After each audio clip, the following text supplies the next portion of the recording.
President of Bright Lake Wealth Management, joining us. Ted, thank you so much for joining us here on a Friday. Let's talk about, we've been getting perspective ever since the Fed's decision this week on making a cut of 50 basis points. What's your take on that decision? Sure. Well, Diane, it's great to be with you as well. And it is really interesting, I think, that the tone that Jerome Powell shared, obviously we've seen the headline, they're lowering by 50 basis points. He made that decision to go with 50 basis points over the option of a 25 consideration. What was interesting to me, though, is he did sort of hedge his move, right? He's trying to sort of play his cards, interestingly to me, sort of close to his chest. He said that this is not the new tone, I think, trying to indicate that they're not going to do a 50 basis point decrease and then another 50 basis point decrease sequentially. But at the end of the day, this move down was a powerful move down. So despite, I think the sort of hedging he was doing with some of his verbiage, I think he has shown his hand.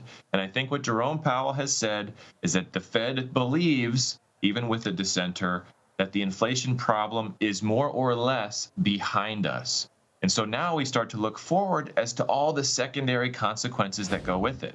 If you remember that phrase, "don't fight the Fed," was spouted again and again, of course, when they were doing all the rate hikes. That teeter-totter is going in the other direction. So, yes, I do remember that phrase, and don't fight the Fed. There are some differences, though, in how the market is pricing or the expectations for the Fed's path forward. There seems to be expectations for a little bit more than what the dot plot seems to show about rate cuts for the balance of the year.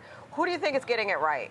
Sure. Well, I guess the way I look at it is I really think that this is the first of multiple moves. I think if we look at the futures markets, we're starting to still see an assumption of another rate cut before the end of the year. And, the pace the market's digesting this, I think what the market's honestly trying to digest is that sort of word salad we were getting. How much more should we expect? How quickly should we expect it? I definitely agree with what Kevin had just shared, which is, hey, if we have a real firm or a warm number next week on, basically the inflation readings, that could really be a little bit of a tough pill for the market to swallow, because it's going to have to start assuming those rates are going to come slower than it might like.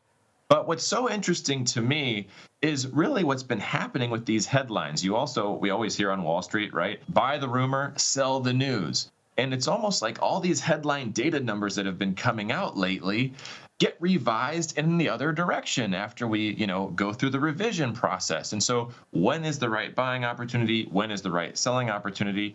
I think obviously it depends on how short or long term you're looking, with your investment picture. But at the end of the day, too often, I think it seems like the numbers are a little fuzzy, and it's almost better if we wait for the revisions to figure out how the economy is really doing. When we think about how the economy is doing, there's so many different ways to measure it, right? We could think about where the financial markets are, seeing stocks at all-time highs, but it's really hard for me to think the economy is doing really, really well or perfectly measured if we're not also keying in on the American consumer and how they're really doing. So then what is the biggest economic data point that you are looking for in not just the week ahead, but, kind of, we'll say within the month ahead? Sure. Well, I still will look at, where the consumer sentiment numbers are.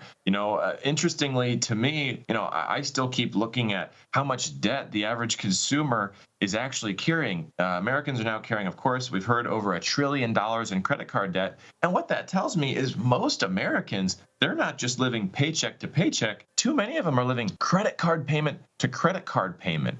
And at some point, I think that something has to give there, right? It's just a very, very hard place to live long term if we want a real thriving economy. And that doesn't mean that there aren't still opportunities, in the financial markets, of course, which we could talk about. But that's really what I've been keying in on lately. So what sectors do you believe are best positioned for growth in this environment? Yeah, I think that's a great question, just because the conversations I've been having have centered a lot around big tech, right? So many people are saying, hey, big tech's overextended. So where can we look for good opportunities? Well, like we were just talking about, this teeter-totter is now headed in the other direction with a very likely lowering interest rate environment. And so something that I think is really interesting is kind of playing that card, right? That inverse relationship that interest rates coming down is going to have with bond values getting pushed up. And so if you're really trying to put your foot on the gas, you might look at a long-term 20 plus year treasury bond fund. And you could even, if you wanted to be really aggressive, look at a leveraged option. I was actually looking at a ticker symbol TMF. It's a triple leveraged 20 plus year treasury fund. And so you can see, obviously, it's digesting some of that news in the last 2 days of Jerome Powell kind of hedging that comment. But ultimately, if we are in a lowering interest rate environment, that is the exact kind of holding that I think would perform quite well. Really? Then, and versus just, kind of equities, large cap, do you think the tech trade, is my takeaway correct? Is the tech trade done in your view? No. It's just an alternative, right? Of course, large cap equities in a lowering interest rate environment are still going to experience that tailwind. But I've just had a number of conversations with some of the big tech names, right? NVIDIA. How much more is it really going to push? Do I want to load up even more on my NVIDIA position if I have a large one? That's more of a situation where I might say, hey, let your winner ride. Not necessarily, maybe add to it right now. But if you're looking for a new strategic position, this is more of what I mean when I offer that up. All right. We will have to leave it there. Thank you so much. Ted Thatcher, we appreciate your time. Bright Lake Wealth Management. Have a good weekend.